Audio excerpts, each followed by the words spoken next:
Good afternoon. Welcome back at the Italian pavilion from COP25 in Madrid.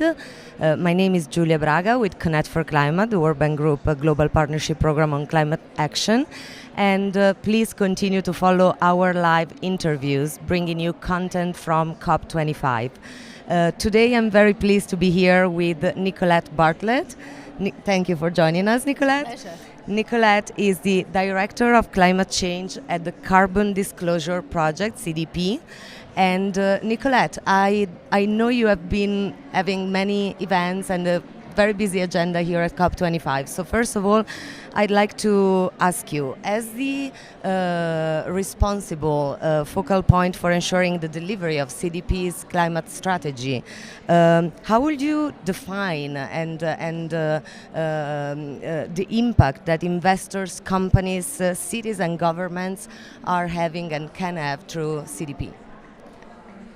So I think that the theory of change we have in CDP is to work on behalf of some of the world's biggest investors. We have investor signatories representing over 97 trillion now, which is a large proportion of the world's capital markets, as well as some of the world's biggest buyers, from governments to some big companies, who are seeking information and disclosure on climate action, on water, on forests, from their companies that they are investing in, or from those in their supply chain. And for us, the key is about creating this loop of ambition. Right, we're sitting at the COP today, and the point of bringing these companies together to drive through the disclosure system, the city, states, and regions. We have over 920 city, states, and regions disclosing to us now.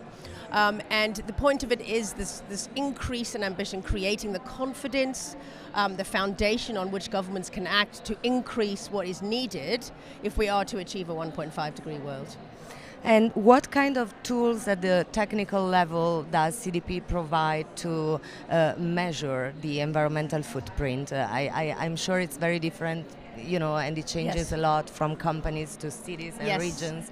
But can you tell us a little about how the process works? Sure. So if you're a company or a city or a state or region, you come through our disclosure platform, and embedded in that is a series of questions, obviously, and we have clear guidance and tools to help companies, cities, states and regions respond to those questions. And we have a way to assess that, to give investors and to give big buyers information on their supply chain, and investors on the companies they invest in. And we use our scoring system, and we've created a benchmarking tool called Assessing the Low Carbon Transition, ACT, which allows us to assess what companies are doing and how ready they are for the transition. And for cities, states and regions, we have a series of tools embedded in our websites and in the questionnaire, which allows them to measure, manage and report on their actions on climate change. Wonderful. Could you please tell us a little bit more about the implementation of leading and groundbreaking initiatives such as the Science-Based Targets initiative and CDP's work on carbon pricing? I know you work a lot with CPLC, the Carbon Pricing Leadership Coalition. Yes, indeed. How is that? So Science-Based Targets has been completely groundbreaking. It's continuously achieving far more than we thought it would ever achieve at the speed that is quite extraordinary. And I think governments should really take notice. We have over 740 companies committed now. Over half of those have already had their targets approved. And almost 100 companies, just in the last year, in response to the IPCC's 1.5 degree report, Sure. have increased their ambition to have those targets be aligned with a 1.5 degree world, which I think is quite extraordinary. And that number is growing daily. I think we have something like 12 companies, large companies from around the world, from very intensive sectors as well as retail companies, coming into us and committing to set a science-based target every single month since Paris, which has been, the momentum on this is extraordinary. And what's interesting to me is how investors are interested in that now. It provides Exactly. them with a really useful benchmark, a proxy for the level at which a company is going to manage the transition and actually flourish in a net zero world in the future.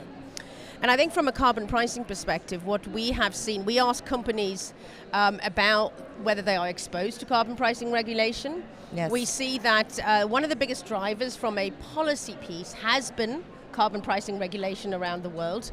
It's allowed companies to be able to create and internalize that risk.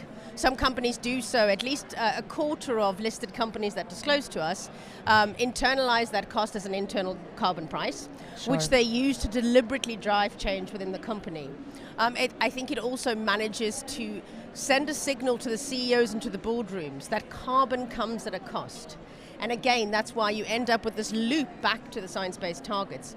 I think recently one of the most exciting things I've seen is that the companies, there's a clear link between disclosure and particularly TCFD aligned disclosure. So that's the Task Force on Climate-Related Financial Disclosures recommendations.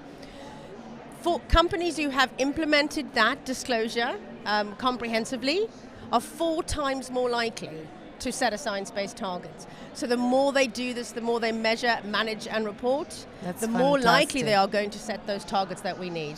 Wonderful, and congratulations for the absolutely needed and fantastic work you're doing.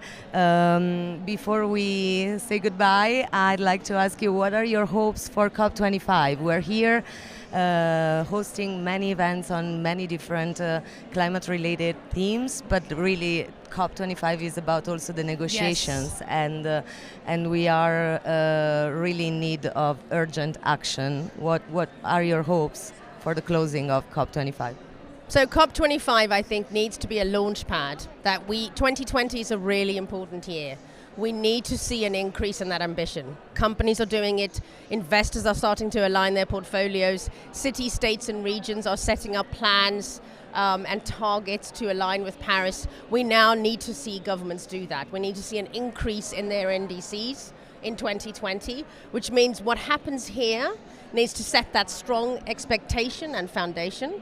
And I think finally, critically, Article 6, which is the article which is focused on market mechanisms and carbon pricing, we need to see the foundation of those rules come in, and they need to be strong, they need to protect environmental integrity. Absolutely. So that what takes place from here onwards can actually be measured and ensures that we are decreasing, which we need to do according to the latest UNEP GAF report. We need to be decreasing 7.6% per year. And we need to be getting to a 50% reduction in the next 10 years. So the time is ticking. The time is ticking, and we need to work together as corporations, investors, cities, governments, regions to really achieve the change we need to achieve.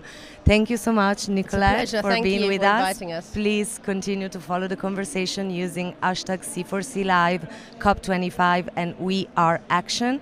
And we will be back in a few minutes with the next speakers. Thank you. Thank you.